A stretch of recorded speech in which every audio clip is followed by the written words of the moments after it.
Welcome to the Interstate Mets Report with your hosts, Nelson and Chris.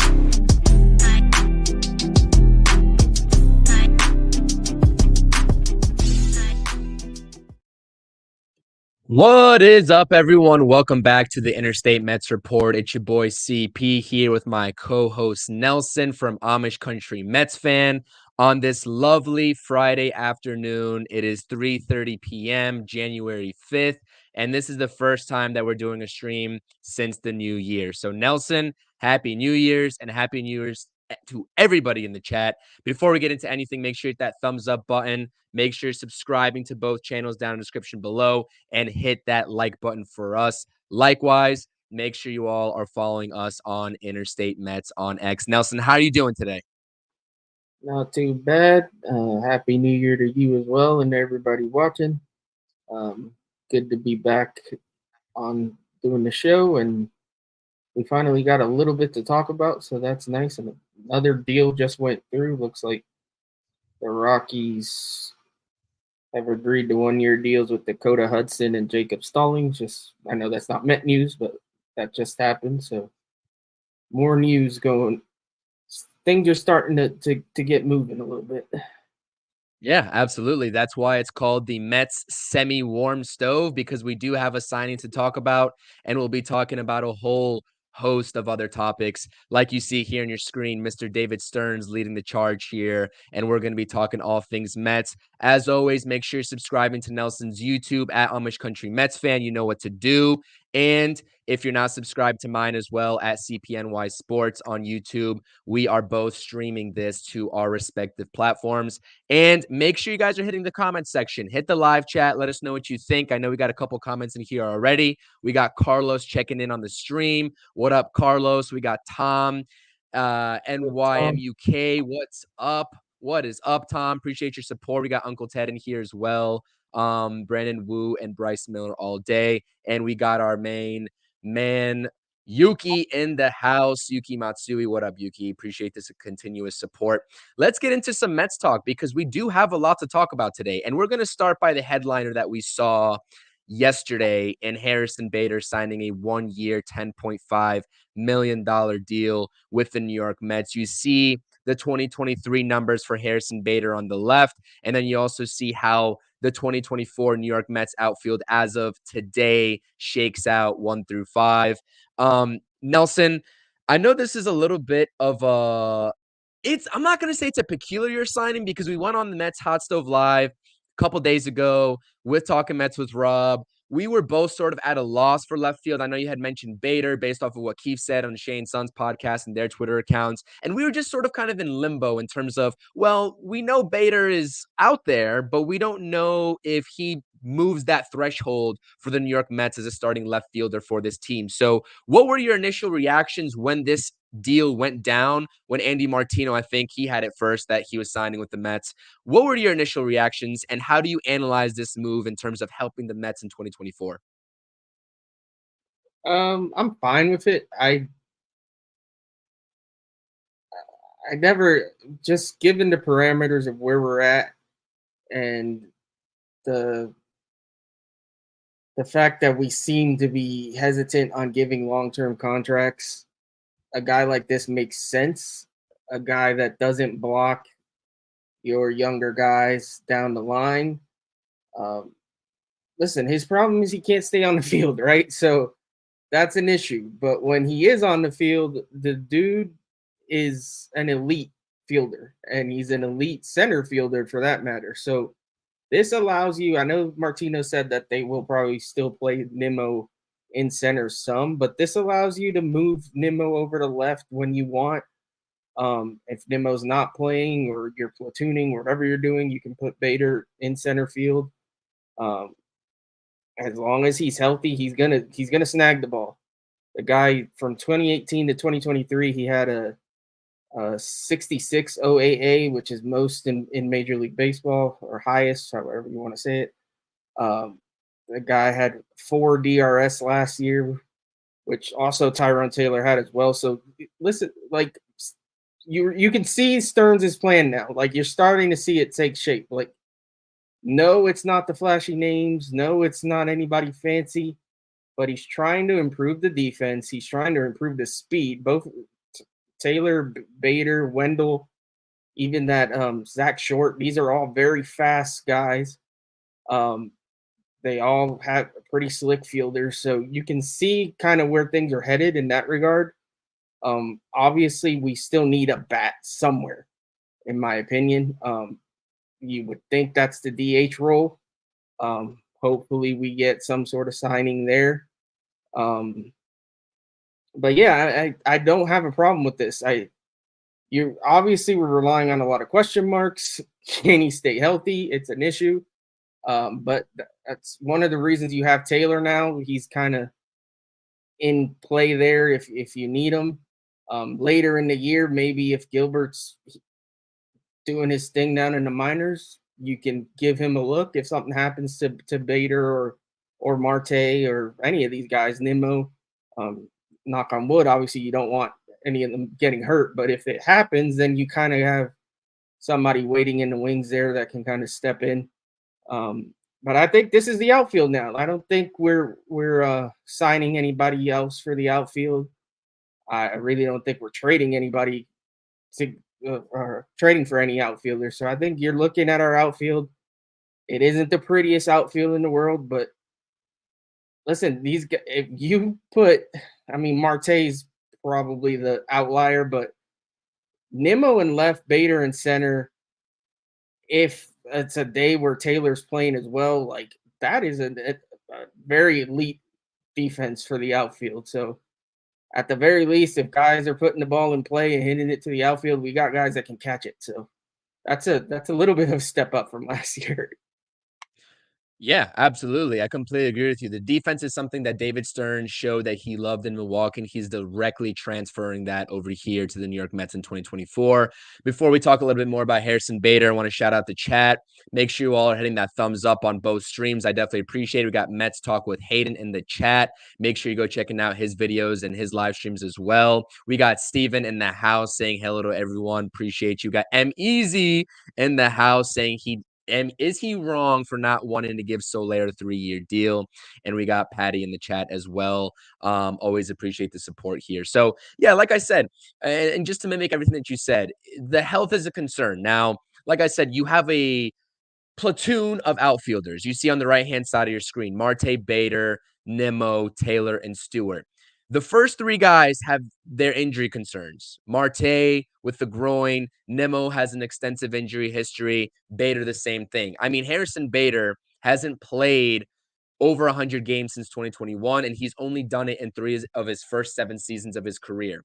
That is something where it screams platoon to me. It just screams platoon to me. And I think that the Mets, honestly, I'm not sure how feasible it is, but they honestly might keep 2 outfielders on that bench because of these injury concerns and these guys' platoon ability. And I just pulled that random word, from under. But I think that really is the case. And all these guys can swing the bat. Like Bader probably is the worst hitter of all these guys, but even then, he has a clutch gene to him. And talking Mets with Rob was saying down the stream the other day, he showed up pretty big in the playoffs for the Yankees. And I'm not saying we're going to get that over the course of 162. Not at all. You go look at his Baseball Savant page, all of his offensive metrics. He doesn't walk a ton. He doesn't strike out a ton, but he's one of the guys that doesn't really, he's in the lower hard hit rate category. And the Baseball Savant offensive metrics scream that to us. So are we going to expect anything north of 240, 245 from the batting average standpoint? No. Does he have the capability of hitting 12 to 15 home runs? Yes. But am I going to expect that out of him? No, because I don't think he's going to be playing every single day. Exactly what Mr. Martino said. So like I said, keep these guys' legs fresh. What was that? What he does do is hit lefties well. And we had an issue, a huge issue last year hitting lefties. We were horrible against them. So if he can, at the very least, stay healthy and play against lefties, that's an upgrade. Like, we need that. So I'll take that. Like you said, he has a little bit of pop. He's not here for his offense. Let's face it. He's here because the dude has amazing speed and an amazing glove. And we needed that. We need better defense. So.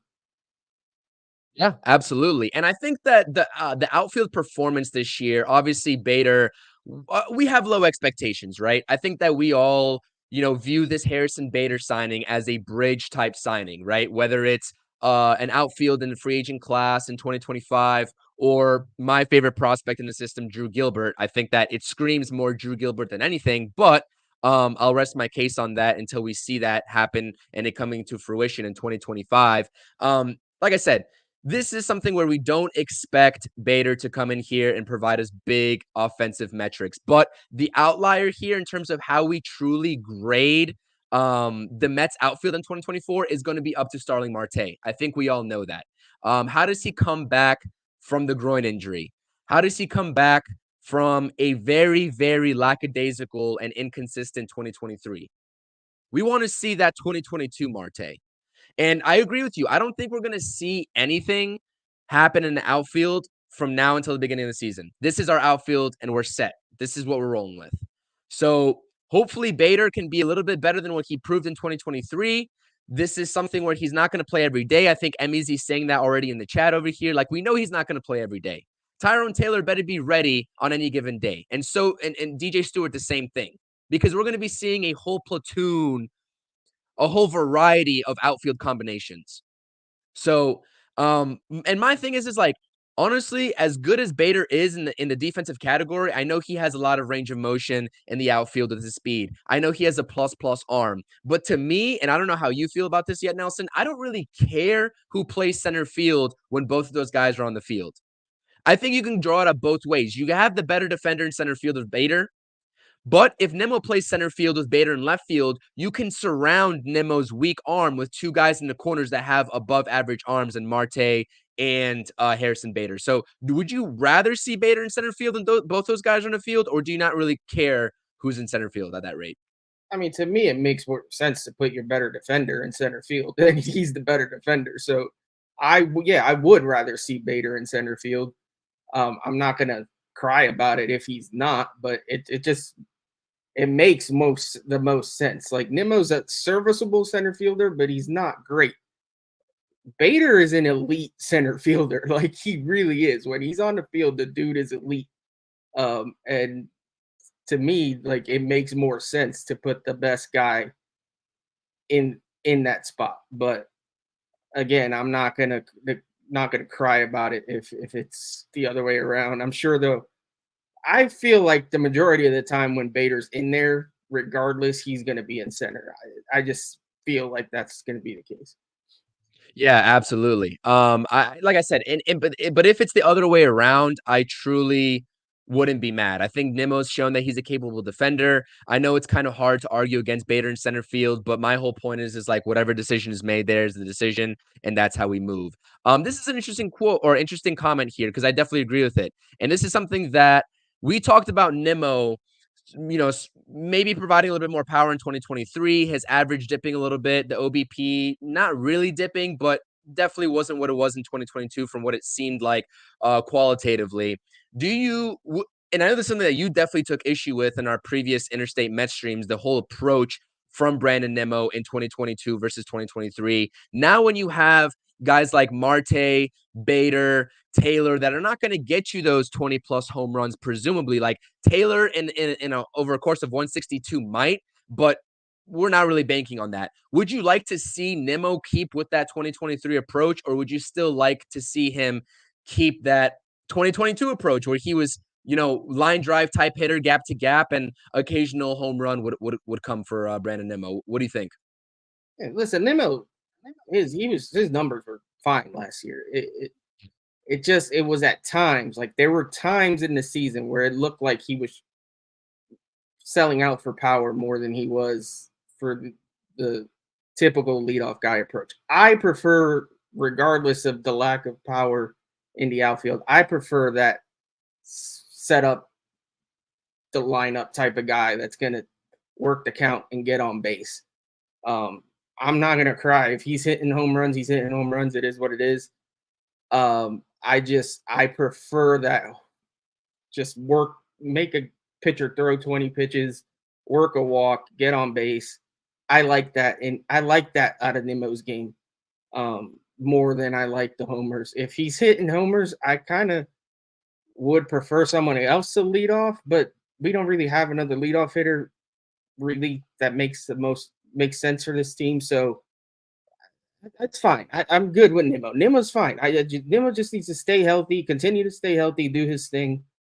I'm good with whatever Nimmo does. I think if we're looking for power, it's got to be from the DH spot, and that's why I keep clamoring we need to sign a DH because, listen, I get people like Vientos. I just don't see it out of him. Maybe I'm wrong. I could be. If they go with him, I'm not going to go crazy about it. I just feel like if you can get a Turner, a Martinez, a Soler, even though I do agree with Easy, I wouldn't go for 3 years. He probably isn't going to take a 2-year deal, so that would take us out on him anyway. But I do agree with Easy on that point. Like I would hesitate to give him 3. So yeah, that's where I feel like we need to get our power from DH, from Pete, from Alvarez. Alvarez, he's going to be playing our catcher hopefully all year. There's no reason this guy can't hit 30 homers. He has that kind of power. And Lindor's going to get you close to 30 homers, maybe 30 homers again. So there is power in this lineup. It's just, it's not, like you said, it's just relying on a lot of question marks. If Marte somehow becomes 2022 Marte again, then this is a much better team than we think. So I'm that's a hope and a prayer. Like we're really, we won't know until he's out on the field playing games. Hopefully it's the case. I'm not counting on it, but we'll see.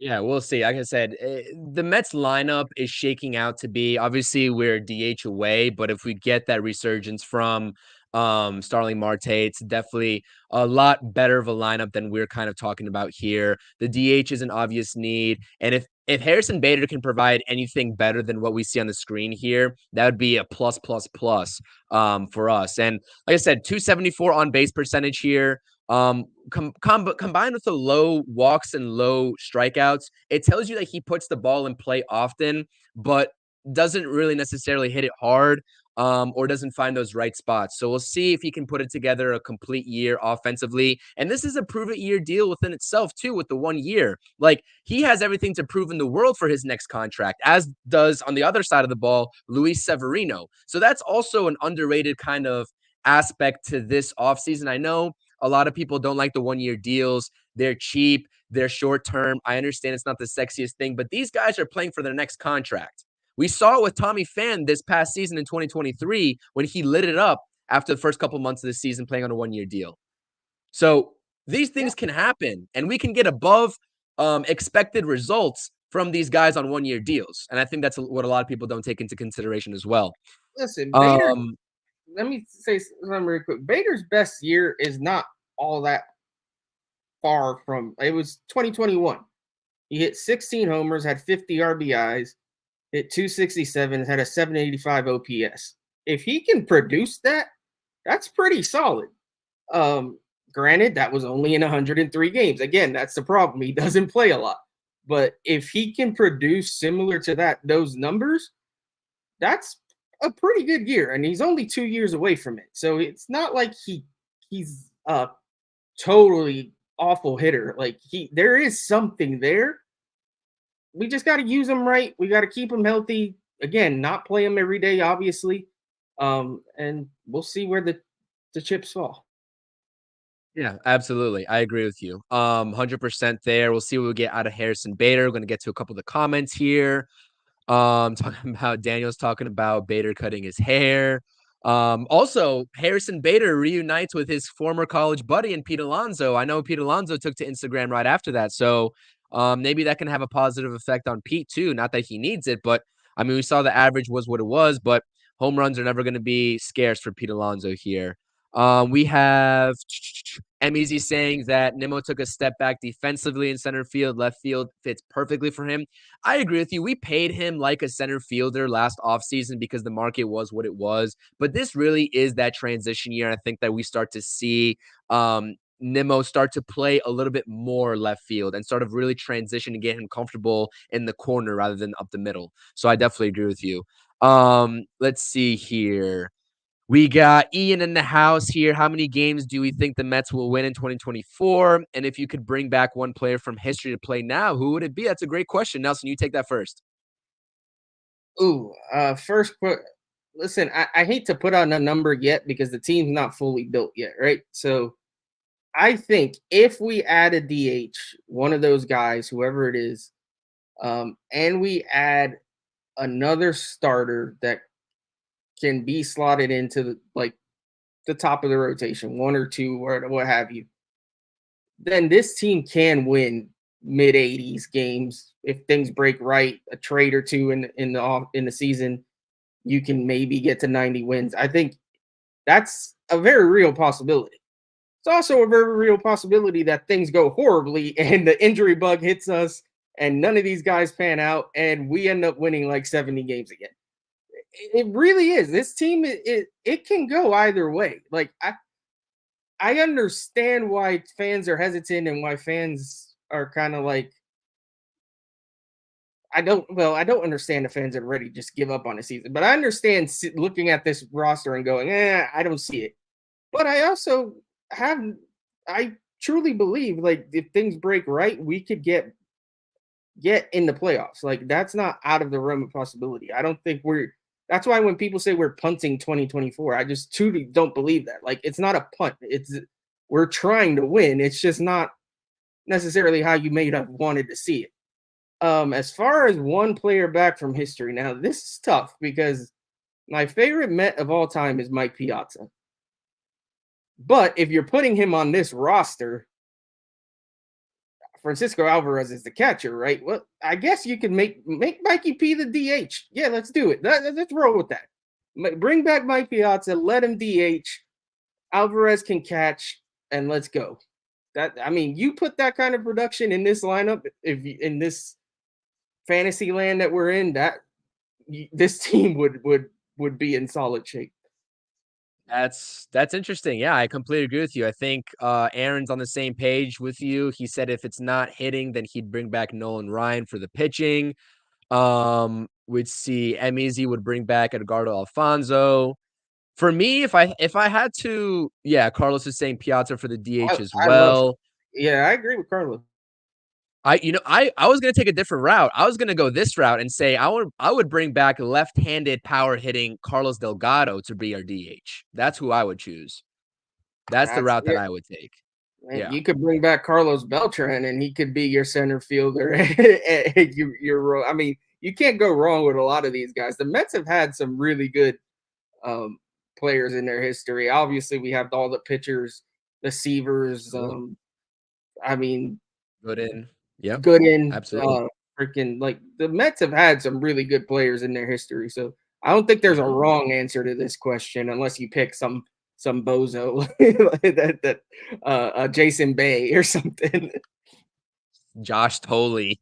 Josh Tolley, there you go. But yeah, no, I completely agree with you. I think we all know what to expect with Harrison Bader. We know what he's here for. It's a stopgap sort of outfielder until 2025 that can maybe win us a couple ball games and sneak into contention. And I think my answer right now, with the current roster, I'd say this team would go perfect 500, 81-81, and see if that shakes out for a wild card spot.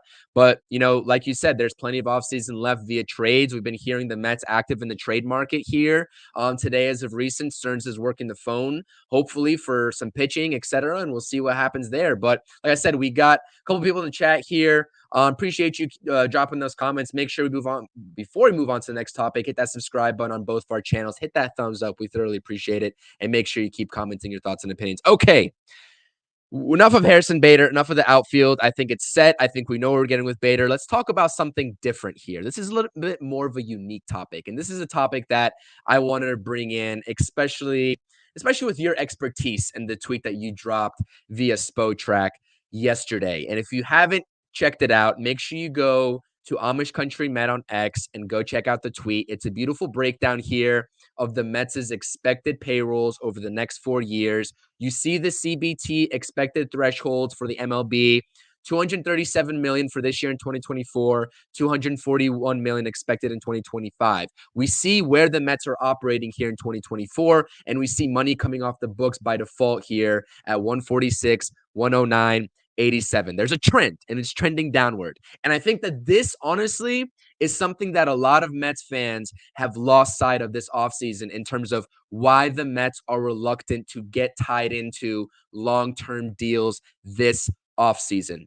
Nelson, I'm going to let you explain it a little bit better in a way that maybe more people could understand. Maybe they're not picking up the drift of where I'm going. So take it away. I think this is a very important topic when we analyze what has happened from the start of the offseason to now on January 5th. Yeah, no, you explained it pretty well. I mean, and this number here is before the Bader contract. So it's still an estimation, but we're sitting right around 300 million already.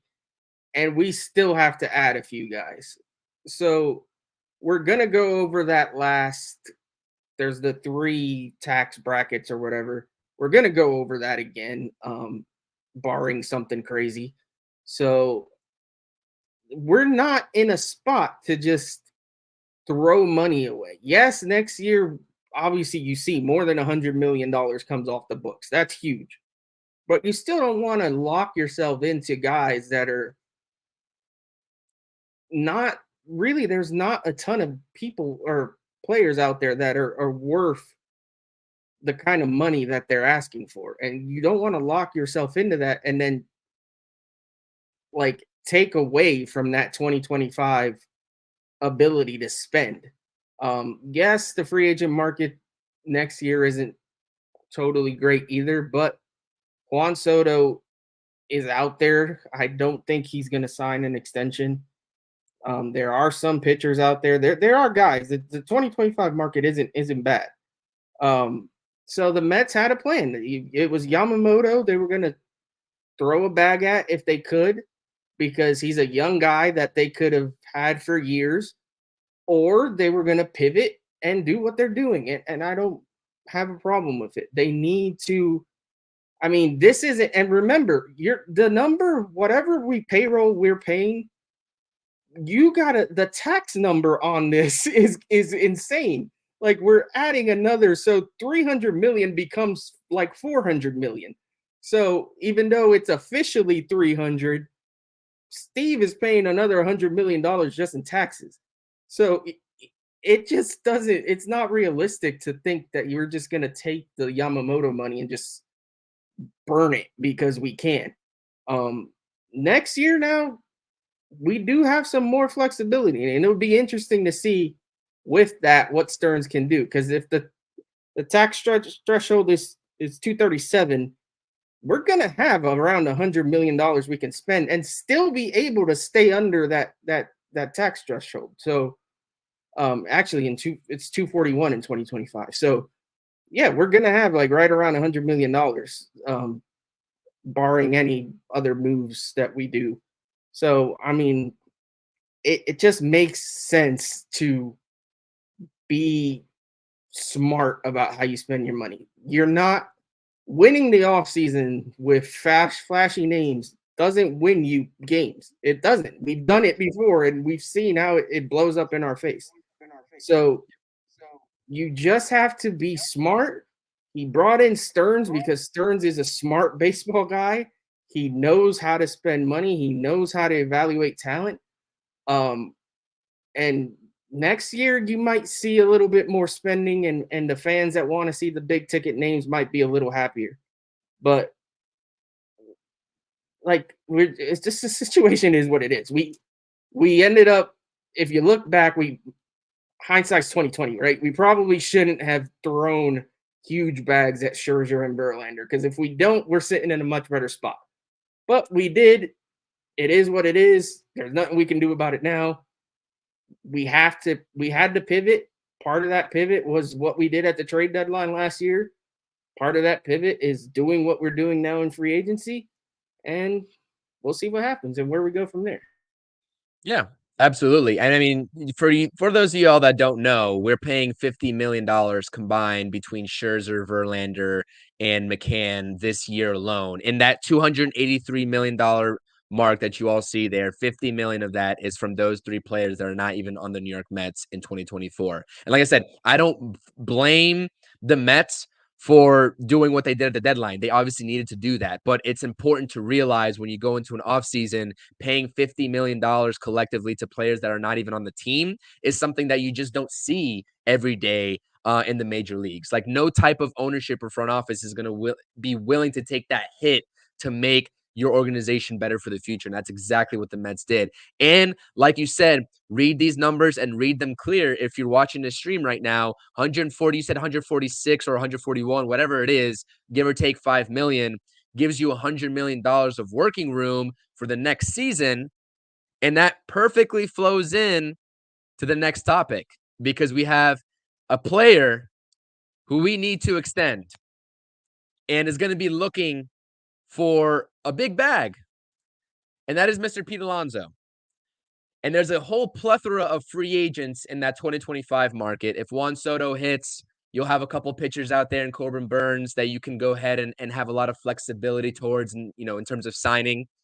So let's talk about Pete Alonso. And let's talk about this projection that Spotrac has. You see 9 years for $296 million.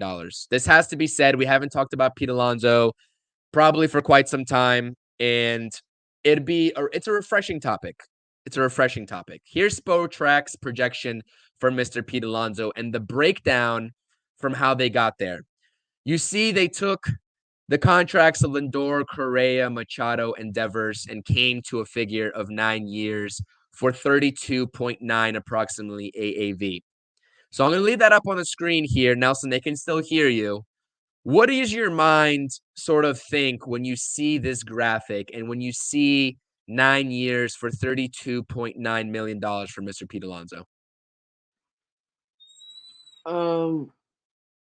I've said countless times I didn't really want to give Pete 9 or 10 years.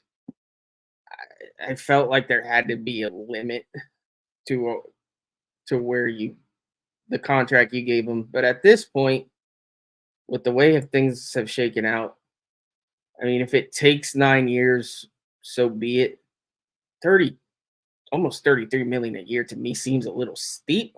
I would prefer to get that down a little bit if possible, but at the end of the day, he's your homegrown guy. He's your big power hitter. You want to keep him. I don't know, man.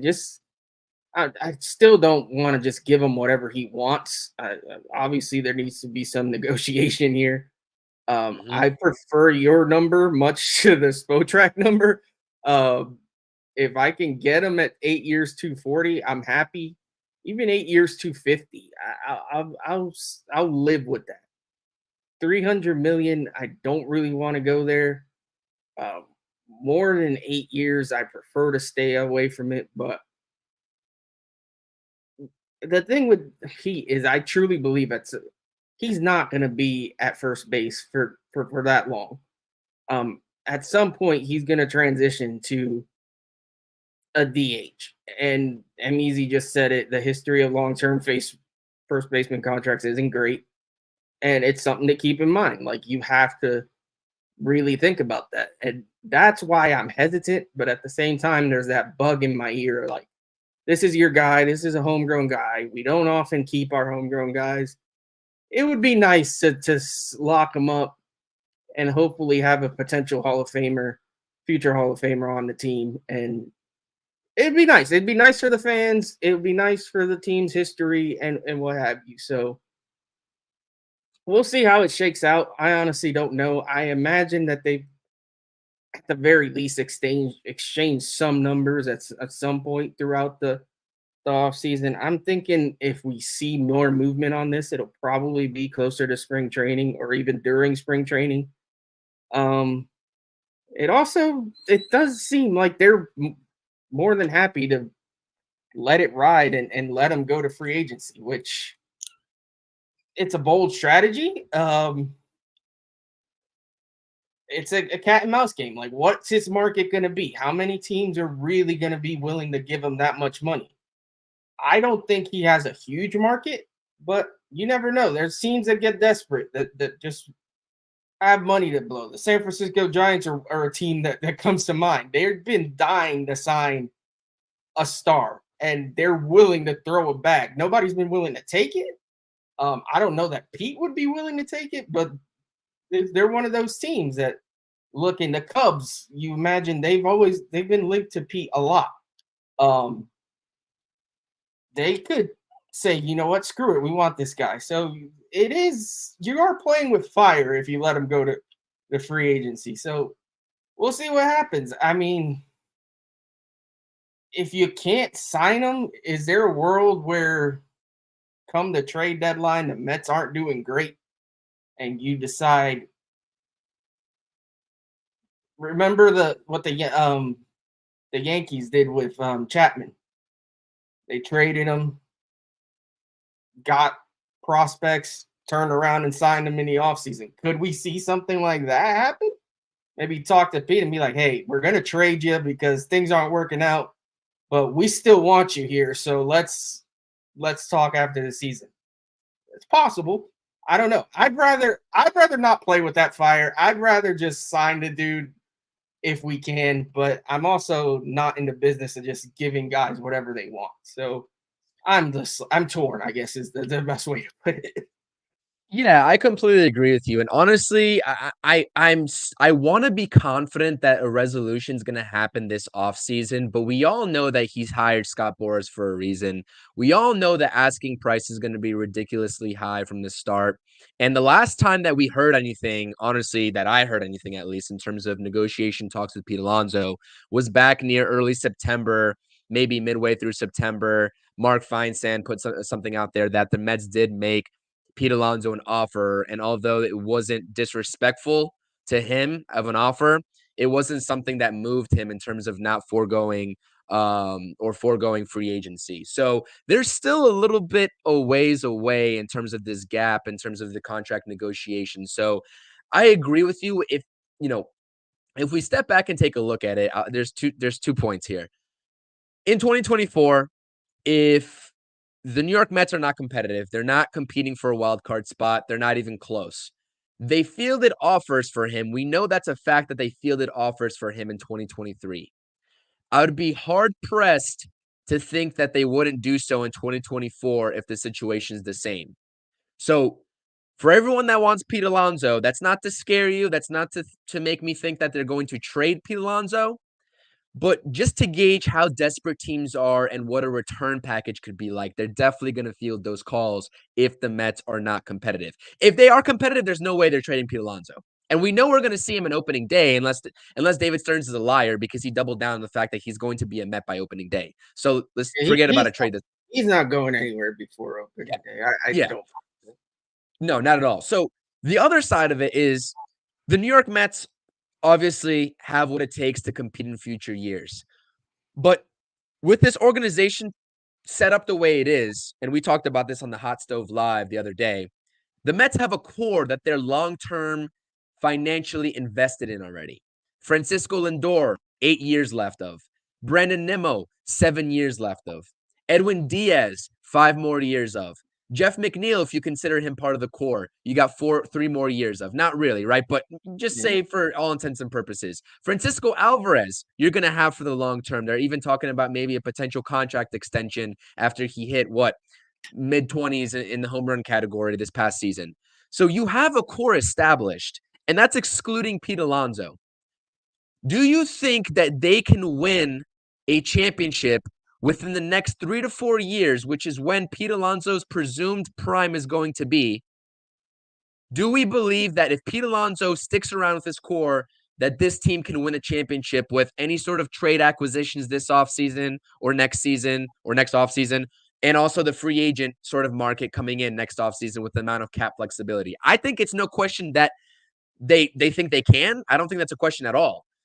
But that has to be a conversation in terms of believing in these guys that you have already invested in financially for the long term. There at least has to be an idea and a thought process within these Pete Alonso contract negotiations.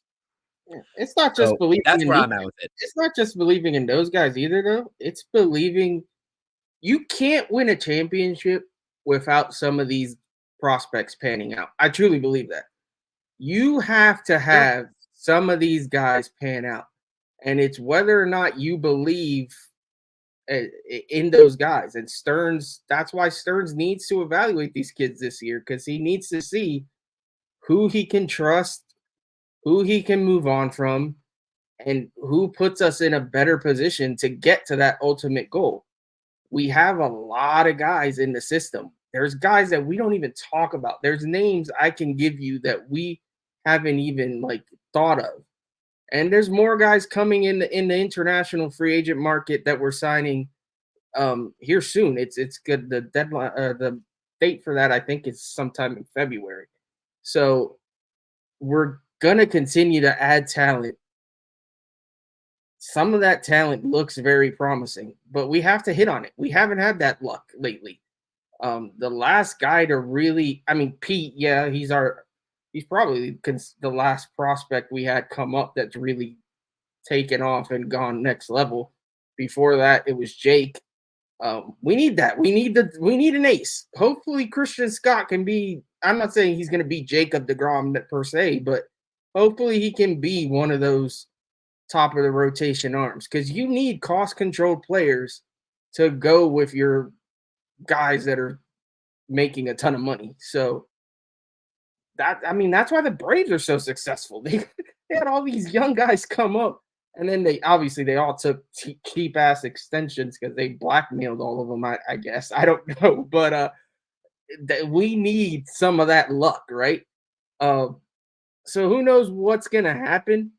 But yeah, they have to. That's all things they have to think about with this extension and everything else. So we'll see where it all plays out this year.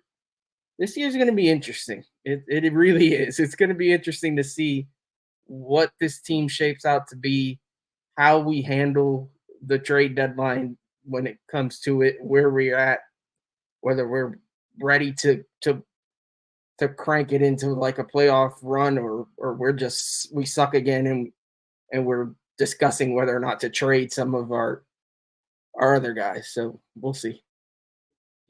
Yeah, and like I said, I mean, all great points too, and that's the whole point about what you said, with the Matt Olson situation. I've always said, like, I project, Pete Alonso at $30 million a year, right? I'm not going to go quite as high as $32.5 million like Spotrac is, but I think at the end of the day, with who's representing Pete Alonso, with him going to get that money regardless of a team like that's desperate, maybe the Cubs or Giants. I know Carlos is watching this and he doesn't believe that anybody else is going to go 30 million for Pete Alonso, which could be a fair point also as a counterpoint, because you have Christian Walker hitting the open market. You have Anthony Rizzo hitting the open market. You have Paul Goldschmidt hitting the open market. There's other first basemen that if you don't want to pay Pete Alonso that kind of money, and if the teams don't value him for that much, there's other options to, I guess, short-term options with Paul Goldschmidt's and Anthony Rizzo's age, but there's other options, albeit hitting the market.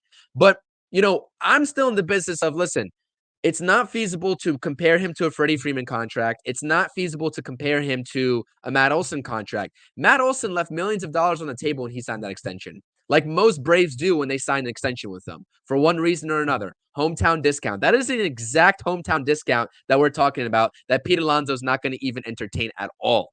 Freddie Freeman was 32 years old compared to 29-year-old Pete Alonso right now. Albeit, I know Freddie Freeman is light years better than Pete Alonso. Let's just call a spade, be objective. Freddie Freeman is light years above Pete Alonso. Absolutely. But the age gap in terms of where they're at in the primes of their careers certainly probably has to play a factor there. That's all things that you have to take into consideration. And that's why I truly do think, even with this 8 years, $240 million that I'm putting up on the screen here, he becomes the highest paid first baseman in the league by a couple $1 million. And it's not really necessary to go up to that 32.5 just to pony it up because Scott Boras and company are asking for it. There's two sides to every story. And I know Vladimir Guerrero is coming up on his possible extension, and whatever Pete Alonso signs, Vladimir Guerrero is probably going to want to top that. Like, I understand it's just going to keep going on and on and on and on. But it does become a point where it's like, when are you going to put your foot down if you're Steve Cohen and David Stearns and not pony up to these ridiculous demands? Because listen, based off of Pete Alonso's production, like, yeah, he's a great power hitter, probably top 2 in the game, if not the best power hitter in the league, pure power standpoint. But does he actually warrant that $30 million a year? Does he actually tell you statistics wise when you compare him to Matt Olson and Freddie Freeman? That's not to diss our guy, right? He's been a Met for life. But like when you stack him up statistically to those guys, does he truly objectively deserve to be the highest paid at the end of the day in that category? My answer is no. But at the end of the day, I would give it to him. But there are limitations to it. That's how I've been singing this whole Pete Alonso tune for months now, and I still feel that way. I think $30 million by itself is already generous enough, let alone 32 and a half. That blows Miguel Cabrera's $32 million a year away. And I get it, times change. Cabrera signed his deal in 2014, which is basically unheard of at that point. Inflation's a thing, I understand, but it just becomes a little ridiculous at the end of the day. So Daniel's saying, let's hit the comment section before getting to our last topic of the day. Did you want to say something real quick? I think I cut you off. No, you definitely, I agree with you. I was saying it back before the season ended. Like, I have a limit to where I'm willing to go on Alonso. I'm budging on it a little bit because, like I said, the whole homegrown aspect and this and that. But he really isn't.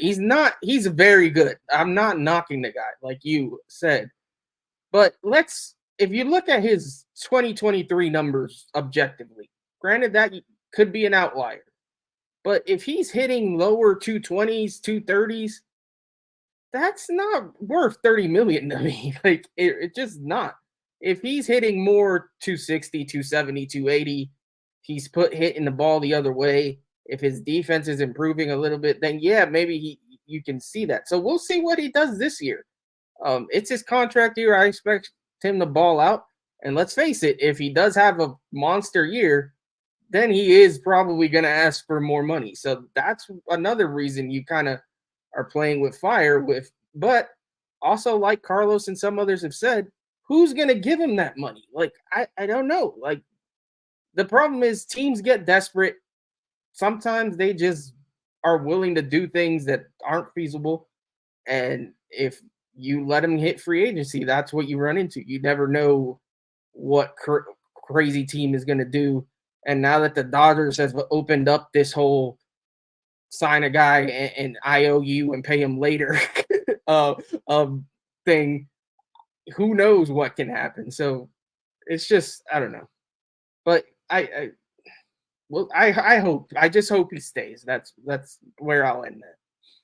Yeah, and not only for his talents too, but we all know Mets Twitter is going to throw a fit, and whether it's warranted or not, like, we know it's going to happen. So Daniel's saying that it would suck if Pete pulls a DeGrom on us. Carlos is saying he might have other suitors, but none will offer that amount.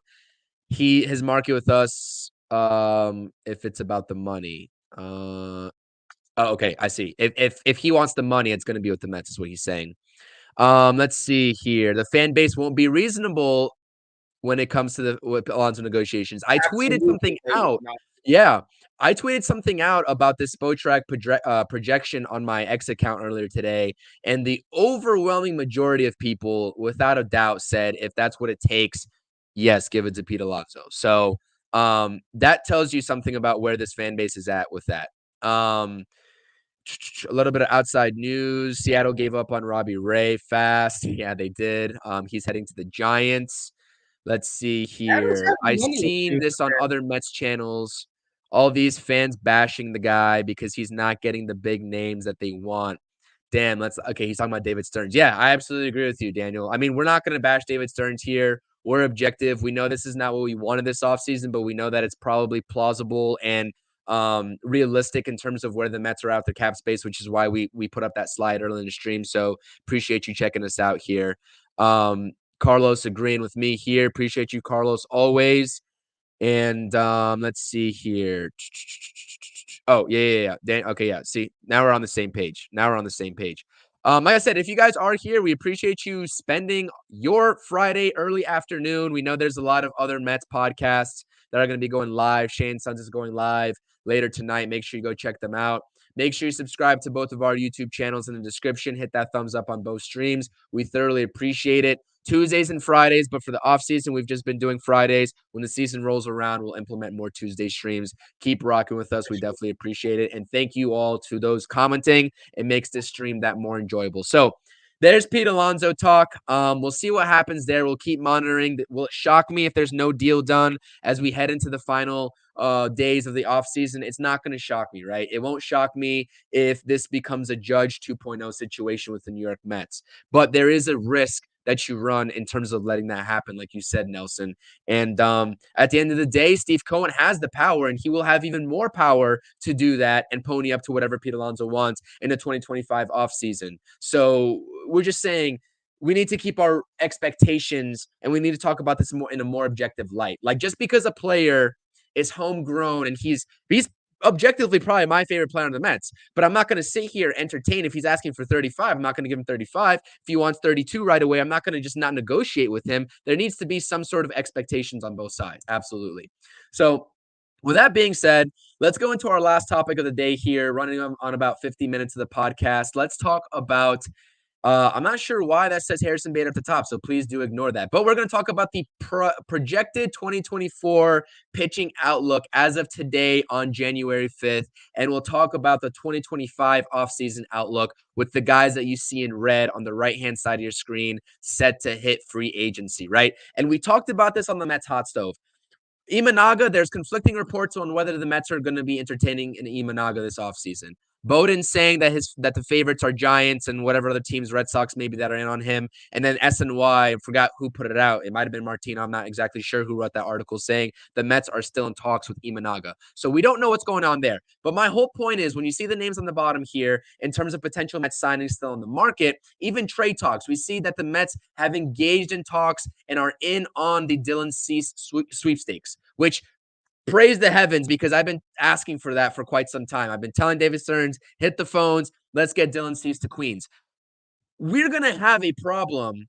Like, this has to be addressed. Like, this has to be partially addressed this offseason, because when you have 3 free agents hitting the market next offseason, you have to fill the pitching spots at some point. And if you sign a guy like Sean Manaea to a 2-year deal, you alleviate some pressure with those guys coming off the board next offseason. So where are you at with the projected 2024 outlook? Obviously, I think we both know and truly believe that we're not done here, because if we're rolling into the season with Quintana as our 2 and Severino as our 3, it's not going to be a pretty season. Where are you at, Nelson? Especially with the rumors that we heard today with the whole Imanaga stuff and the whole Dylan Cease stuff. Yeah. Well, first off, I don't think there's a world where Joey Lucchesi is going to be our 4th starter. I think at best he's a guy that they maybe use in the pen as a swingman type thing. I don't think he's going to be in the rotation. I definitely don't see him in next. Like, that 25 outlook is basically Senga, because I have no faith in McGill. I don't think he's going to be anything for us. I really don't. I could be wrong. I could be off base. Maybe they threw him in the pitching lab and he's figured something out. I have no faith in him. I'm not a McGill guy. I'm really not. So for this, let's look at this year. I mean, we need another guy. We have to get it. And if you ask me, really, we need, if we're looking at the free agent and this is what we're playing with, like, you truly need probably one of these guys, and you need to find, whether it be Cease or another guy in a trade, you need somebody in that top of the rotation, because none of those guys are top of the rotation guys. Imanaga at best is a 3. He's not. It's to roll into the season with Quintana as your 2 it's tough. But I understand why the Mets again are hesitant to go crazy and sign names that you haven't put on here, obviously, because for the most part it seems we're not in on them. Snell, Montgomery. Like, yes, that 25 outlook, if you look at it based on these names, isn't great. But we have, I've said it and I'll keep saying it, we have pitchers waiting in the wings. And 25 is the year where I really think we're going to start to see a lot of those guys. You have Christian Scott. You have Mike Vassell. You have Tyler Stewart. People sleep on Dominic Hamill. I think the guy has potential. You have Tidwell. That's 5 guys right there. Obviously, not all of them are going to pan out. It's not realistic. But if you can get a couple of those guys in your rotation, then that helps you immensely, because then you're only looking to fill 1 or 2 spots instead of potentially 4 spots. So, and then you have, I mean, if you really, I mean, I could go on. Like, we also have guys that can help us, because like, we get a lot of complaints about what we've been doing with the bullpen too. We have some guys in the minors that can be relievers for this team, if not starting this year, also 2025. There's Nate Lavender, Paul Gervais, Troy McLaughlin. These are all guys that pitch very well in the minors. I have an eye on all of them. I think, like, Nelson acts like he's watched these guys pitch in the minors. I actually do watch these guys, but there is what do you call it? The minors has its own version of MLB TV. Like, I watch these games. Like, I don't know why he acts like I don't, because I do. Like, there's a reason I talk about these guys. It's not like I'm making this stuff up out of left field. Like, I'm not saying all of them are gonna pan out. To me, Christian Scott's my guy. Like, I really think if any of them pan out, he's the guy. I really like Tyler Stewart. Vassell, I'm not sold on. Hamill, like I said, I think guys are sleeping on him. Tidwell's a decent guy. The guy that was hurt last year that at some point could make some noise is Calvin Ziegler. And then we have guys like way down in the minors who are, I mean, it's dreams on, but there's Felipe de la Cruz, Leonel Avales, Joel Diaz, Jerome Ramirez. Like, these are guys like way down, like single A. They're years away, but the point is that people act like the Mets have no pitching talent. They do. It's just, it's not all like ready to help us right now, this minute. But, and like I said, it's not, you can't bank on them guys, right? So it's like you're obviously taking a chance. But on the same token, who thought Jacob deGrom was an infielder? He wasn't a highly touted prospect. He became an ace. He became a stud. Matt Harvey was a pretty highly regarded guy, but still, like, he helped us. Like, the reason we made the World Series in 2015 was because we had Matt Harvey, Jacob deGrom, Noah Syndergaard. Like, we had young arms that performed well. Granted, they all freaking ended up blowing up in our faces. Sadly, we couldn't sustain it. But, like, it's not out of the realm of possibility that these prospects can come up and help you. So, like I said, it's just, you have to be willing to invest in that talent, help that talent grow. That's why we brought in these front office guys, different guys to help with the development, because we've been very bad at this. We've been very bad at developing talent. So we hope that changes, right? Again, don't hold me to it. Obviously anything can happen. These guys can all end up being duds. But we can't just assume that that's going to be the case. Like, and no, Mets fans are not going to be patient, and I totally understand that. And I'm not saying we're going to roll with a rotation of all of these guys. I'm saying that part of their outlook, part of David Stearns looking to 2025, he has to keep in mind that he has these guys in the minors. Like, so he has to make a decision. Either we trade them because I don't think they're going to help, or I believe in them and I'm willing to take a chance that 1 or 2 of them can actually be in my rotation in 2025. So That's all I'm saying. Yeah, and I completely agree with you. I think a lot of people do forget about that, but also just like in terms of this projected 2024 outlook, like we know that's not good enough, right? We know that's not going to compete.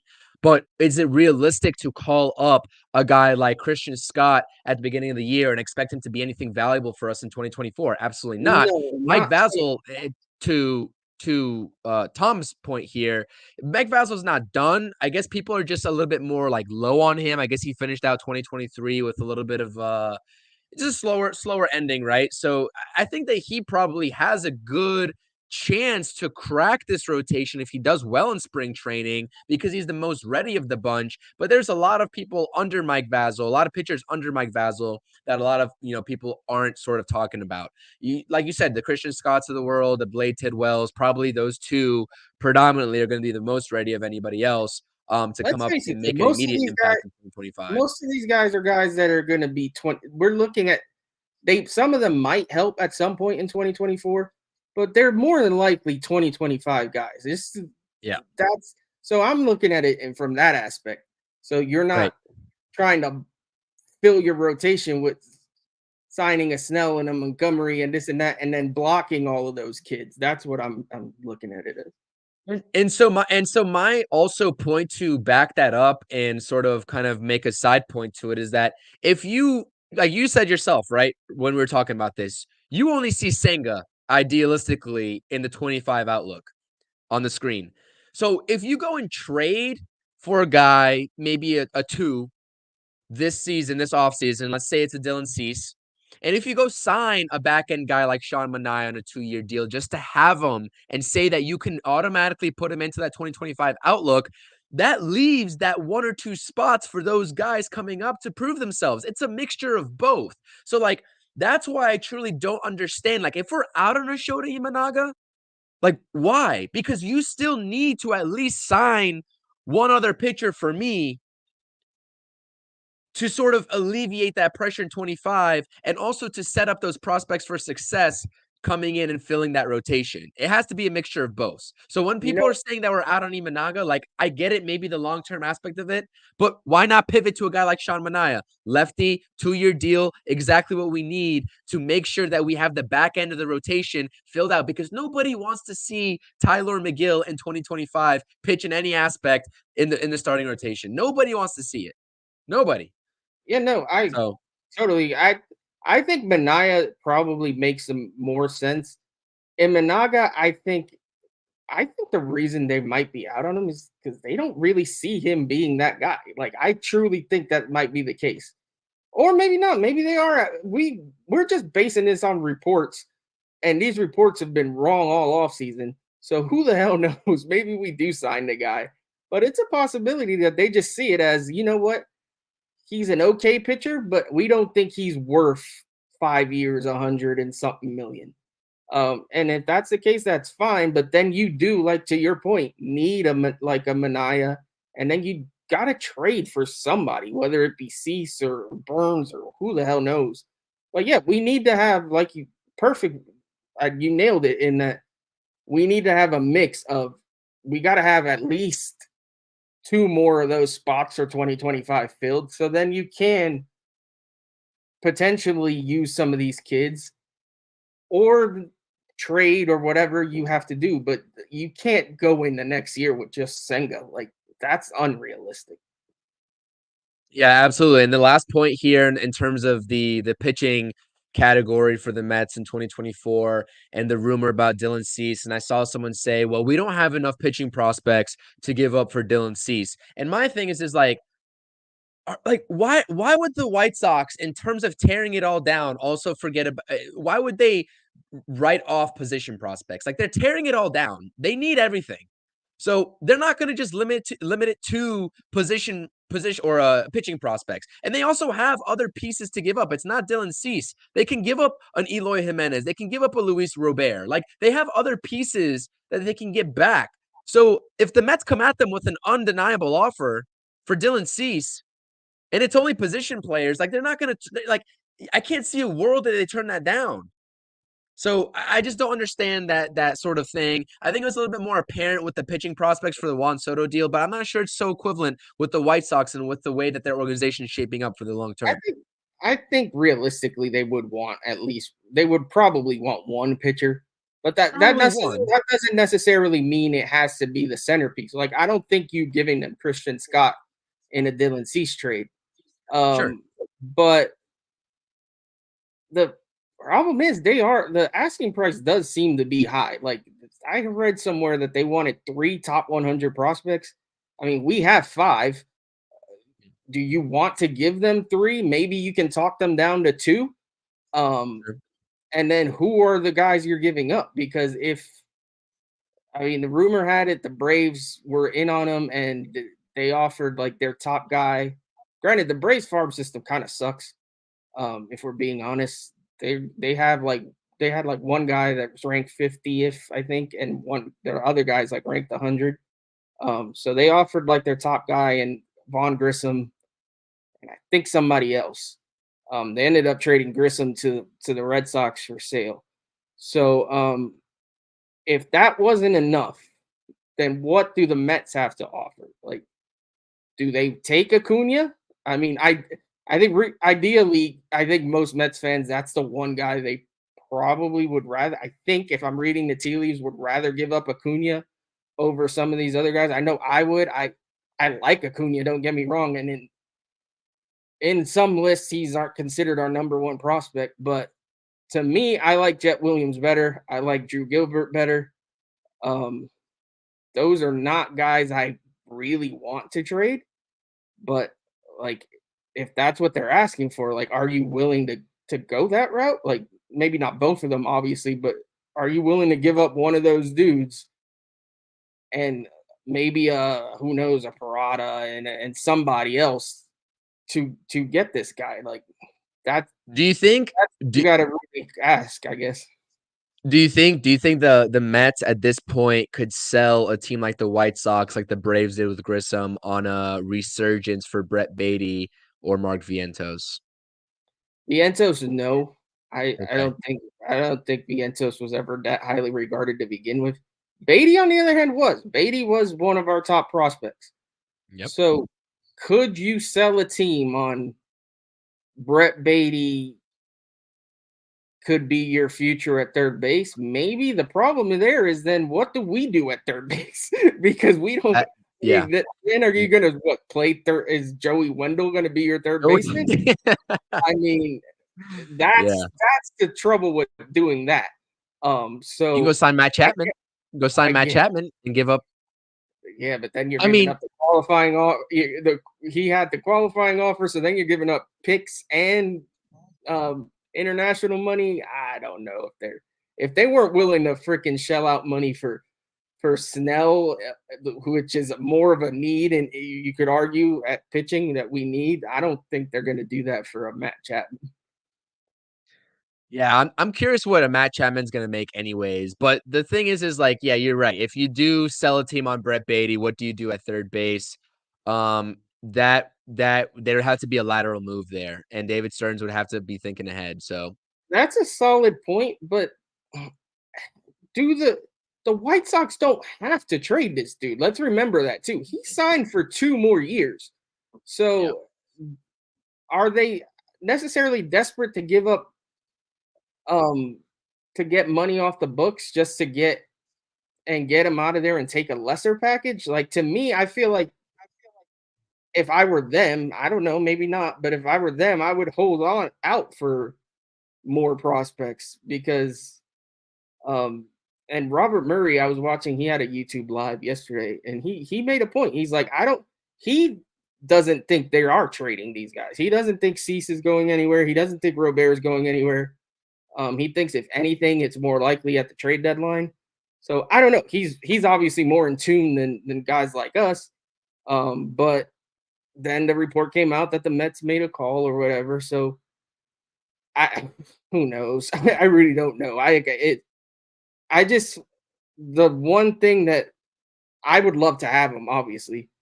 He feels a huge need, but the one thing that makes like screams at me that they won't do it is just the fact that the price might be a little high. Yeah. Yeah. And I mean, and even with Cease too, like you get control there too for a guy like Dylan Cease, who didn't have the best 2023, had a lot better of a 2022. The stuff is there to be an ace, really, but definitely number 2 behind Kodai Senga. So like it's not a clear cut, oh, let's go get this guy. Listen, I got to go off topic here. Are you surprised the Braves made that move for Sale and then proceeded to give him an extension? Because they've had a really unusual offseason. It seems like they are also preparing to just give it to the Dodgers and be like, listen, we're not backing down. The offseason for the Braves has been very odd. I don't know that I don't hate it. I don't love it. It's just been Yeah. random. Like they haven't added anybody that I really go, "Ooh, that guy scares me," necessarily. Um, but the team itself is scary just because they still have like a ton of young talent. They still have pretty solid pitching. Um, Sale's an interesting one because Sale has proven he can be very, very good, but he's also hasn't been healthy and he hasn't been as good when he has been. So they're taking a chance there. Um, do they maybe see the potential that one of their free agent arms, they got a couple arms coming up in free agency, that one of those guys is gonna walk and maybe that they're trying to hedge on that? I don't know. Like I said, their farm system at this point isn't very good. So it's not like they have a guys ready to step up and Yeah. fill in. So they're kind of planning for the future as well. Um, so yeah, I don't know.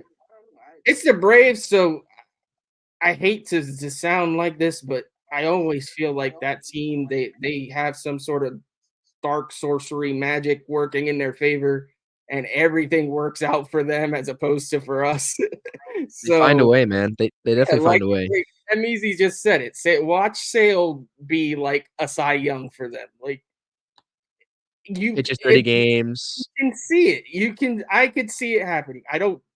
I wouldn't bank on it, but I could definitely see Yeah. a world where for some reason, all of a sudden, Chris Sale has become himself again. So I don't Yep. know.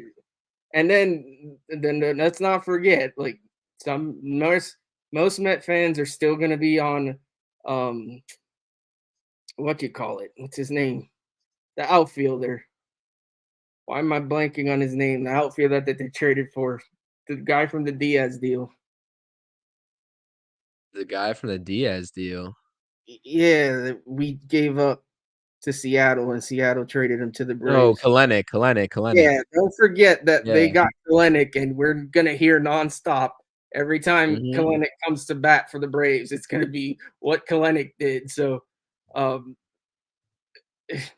it's just I don't Listen, know. It's we hate the Braves. Screw the Braves. We know the Mets aren't having the best offseason compared to them, but screw the Braves. It'll always be screw the Braves on this podcast. So that's all I have on the pitching. I'm going to some of the comments here before we get out of here. Ethan's checking in with us here. He says, don't forget about Sproat, yeah, that's the name I fireballer out forgot. of Florida. That's Yeah, yeah, that's just the drafted him name as I well. forgot to mention. Yep. Absolutely.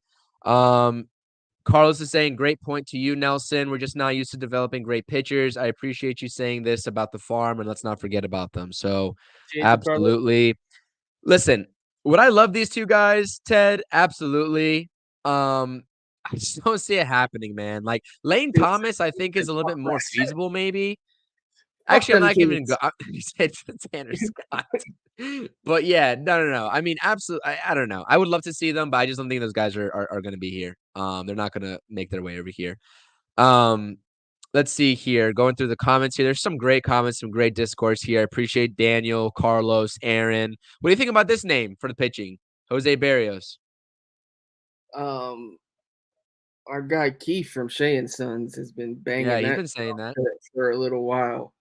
Yep. I thought before Mauricio got hurt, some sort of McNeil Barrios deal made sense, but with Mauricio getting hurt, and I don't at this point I don't think McNeil is expendable. I don't think we go that route. Could we trade a prospects for him? I don't know. I don't know that the Blue Jays are even wanting to give him up, but I like Barrios. I do. He's not. He's not some lights out guy, but I think he would fill in that third spot very well. So I don't know. I wouldn't mind it, but I just don't. I haven't seen any smoke there. It's just been like people just bringing it up, but And Barrios has regressed, but I mean, at this point, if we need a filler to have a filler, like we said with Sean Manaea, like an equivalency type there to alleviate pressure for 2025, I mean, maybe take a stab at it. You know what I mean? We appreciate you, Daniel. Thank you so much. His first show here on the Interstate Mets Report, and he's going to be back. We definitely appreciate that. you're Thank you for subscribing, and we try to do our best up here, man. Absolutely. Got a couple more comments here. Listen, this is interesting, Carlos. I've been clamoring for this for quite some time. This is a tricky situation here, but if the cards align, I would not be opposed to this at all. But there's a lot that has to be involved here in terms of getting those medicals right. So, that injury is just scary, man. That's not one it is scary. that's not one that most pitchers come back from. But I mean, if you can get him for cheap and it's a guy you could take a flyer on for and then have him waiting in the wings for next year, like it's not a bad idea. Yeah.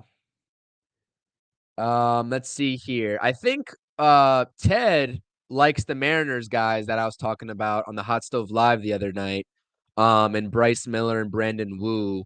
Those are the 4 and 5 for the Seattle Mariners, and we've been kind of speculating. Everyone wants to talk about Castillo, and I'm just like, the Mariners aren't giving up Castillo. I don't care how much money problems they have, and they have a plethora of rotation of guys that are capable. And Miller and Brandon Wu, to your credit, Ted, happen to be 2 of them. So keep an eye out. Listen, I just wonder if with the Robbie Ray trade, they're true. not looking to get rid True of as well. I don't think you want to get rid of like all your pitching. Like I don't know. I don't know how bad the money situation really is. Those aren't guys that are making a lot of money anyway, so I don't see how that would be that would help them necessarily unless they just get a killer package back. Castillo, like the only reason to trade him is if they really are sunk and they need to get money off the books bad. I don't think it's gonna happen, but stranger things have happened. I don't think so either. Yeah, absolutely. This is a good question. Where's Ronnie going to play when he comes back? That is a very good question. I mean, it all depending on trades and what the Mets do in the trade market. Obviously, we both speculated about Ronnie playing up the middle with Lindor, where he looked great at for a couple games there in 2023. I like him at second base, even given the stature. I know he has a better arm than Brett Baty. Although we have to see what Brett Baty has to show for in 2024 as well. That's directly affected into that. And then you throw Luis Angel Acuna in the mix coming up. I know that he can play a little bit of outfield, but he's a little bit more unproven there in that category. So this is the grand old question when he comes back. Where are we slotting him in at? Yeah, I mean, we have so many guys that can play the middle infield coming up. Whether they all pan out, who gets traded, like that's all going to come into play because Acuna's a natural second baseman, shortstop. Jet Williams is a natural second baseman, shortstop. You've got the younger guys in Vargas and the Jeremy Rodriguez's and all these. There's a ton of prospects that are middle infielders. So at some point, we have to either move guys off positions, move Mauricio somewhere. To me, though, he looked best at second base. I truly believe that. And then what happens with Brett Baty? Does Brett Baty go out there this year and show us, hey, I can handle the bat and my glove improves? Because if that's the case, then he's your third baseman and you're not moving him off of that spot regardless. So we have to wait. 2024 is going to be a year where we have to see what happens with some of these guys. If Baty can be the player we thought he could be, then that changes things as well. Yeah, absolutely. I know we're trying to improve the farm, Daniel says, but would they trade a top prospect to get a need or just wait? I think at this point in this offseason, they're just going to wait. Now, a controllable guy like Dylan Cease, that maybe changes the ball game, but it changes a lot of things. Yeah, it changes a lot of things. I think if it's a controllable guy, they'd be more willing to move a prospect. If it's a rental, I don't think it's going to happen. Do you think? I know Uncle Ted. First of all, Ted, I know you hate Sean Manaea, but I'm sorry. I'm gonna have to disagree with you. I take him on this rotation in 2024. I know Uncle Ted wants nothing to do with Sean Manaea. I hear you loud and clear. But listen, I would sign Sean Manaea over a guy like Hyunjin Ryu. And honestly, I'd even take him over Mike Clevenger as well, to be honest with you. I think his stuff plays, and this team needs another lefty. So Sean Manaea probably would be a smart investment for a short term. Last question here. This has to do, and this is from Ted again. I'm not sure this is the case, but J-Ram a potential for, I think, would be next offseason if he becomes available for third base and Brett Beatty doesn't prove himself.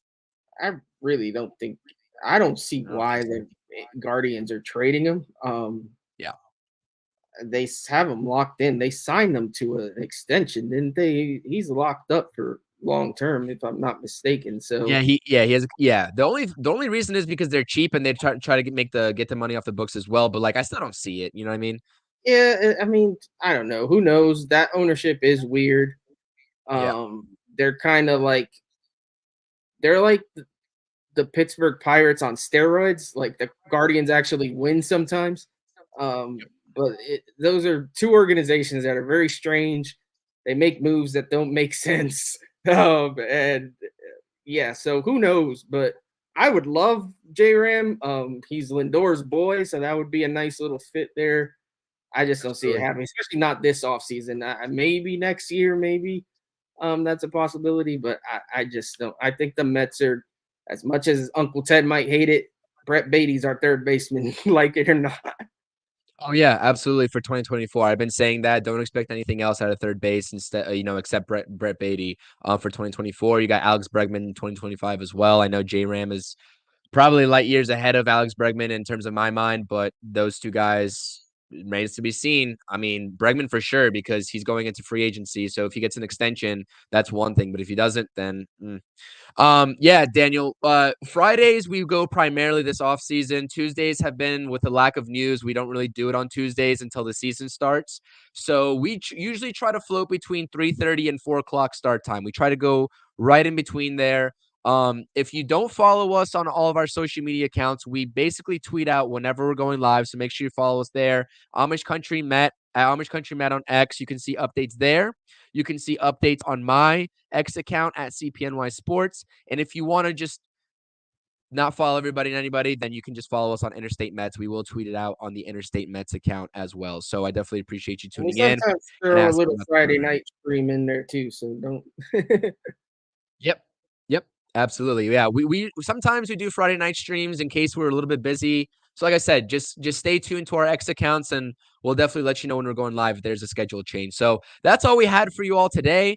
We don't have anything else. We talked about Bader. We talked about the Mets money situation moving forward. We talked about Pete Alonso extension. We haven't talked about Pete Alonso in a while. So we figured it'd be a nice little shakeup, talk about Pete Alonso, give our perspectives on that. And we talked about starting pitching, which is an obvious need for the New York Mets moving forward, no matter if they go the trade route or the free agent route. So, like I said, this has been your boy CP, joined by my guy Nelson, co-host Nelson. We'll see what happens moving forward. We got a little sliver of news yesterday with the Bader talks. I made a prediction saying that this is only the tip of the iceberg with the whole rumor surrounding the Cease trade market and the whole Martino talk of David Stearns being active in the trade market. So make sure you all are paying attention to our individual YouTube accounts. We'll be dropping more news. We'll be dropping our takes on news as it comes out. We might throw up an impromptu live here and there. If it's not on here, it'll be on the Mets Hot Stove with Talking Mets with Rob. So make sure you check us out on there. I thoroughly appreciate everyone's support. Nelson, do you have any last words before we sign off on this lovely Friday evening? No, thanks everybody for watching. Appreciate it. If you're new, please subscribe to both channels. Wherever you're watching, jump over to the other when we're done here, and give us a sub. That helps us out a lot, and like as well. That helps us as well. Always good to be here and talk a little Mets. Hopefully, we get more and more news, and then we'll have more to talk about. I feel like we're starting to now get a little more movement. It seems like we've gotten more trades, more signings. So still none of the big guys. I don't somehow Snell, Montgomery, Teoscar, Teoscar, I feel like. the bats are still out there. Like there's a lot of guys still out there for it being January. So we'll see what happens. It'll be fun once things start actually get moving. So thanks everybody for watching. Appreciate y'all. Hope everyone has a great weekend. Stay safe out there, and you too, Chris. Look, always good to talk, and I'm sure we'll talk soon. Absolutely. Good to chat it up with Nelson again on an Interstate Mets Report. This is already episode 35 since we've been doing this, so it's always great to come back on here each week to talk some Mets and give some updates. Thank you to the chat. Shout out Daniel. Shout out Tom.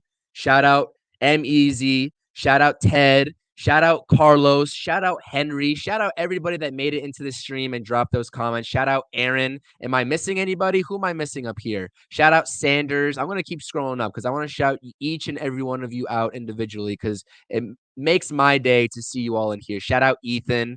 Let's see here. Who else we got that I haven't shouted out before? Shout out Ian. PR 1991 all the way Shout out Mets 420. Shout out Patty. We get X comments now, so that's cool. That's a new feature. I know. Shout out Rube. Yeah, the X comments are awesome. Shout out Steven. Shout out Yuki. Shout out Hayden. And I think that's it. Shout out everybody. Thank you so much. Shout out Carlos Ortiz. Shout out everybody. Thank you so much for tuning in to another episode of the Interstate Mets Report. We will see you all next week. Follow the X accounts to make sure you all know when we're live. This guy. That's my guy. Yeah. Shout out Biffer. I just call him B. Shout out B. Shout out B. Shout out B. All right, guys. This has been another episode. Appreciate y'all tuning in. It's your boy CP with my co-host Nelson. We are out, and let's go Mets. Thank you for watching the Interstate Mets Report. Streaming Tuesdays at 5 p.m. and Fridays at 4 p.m. Eastern Standard Time. Make sure to like, comment, and subscribe to @Amish Country Mets Fan and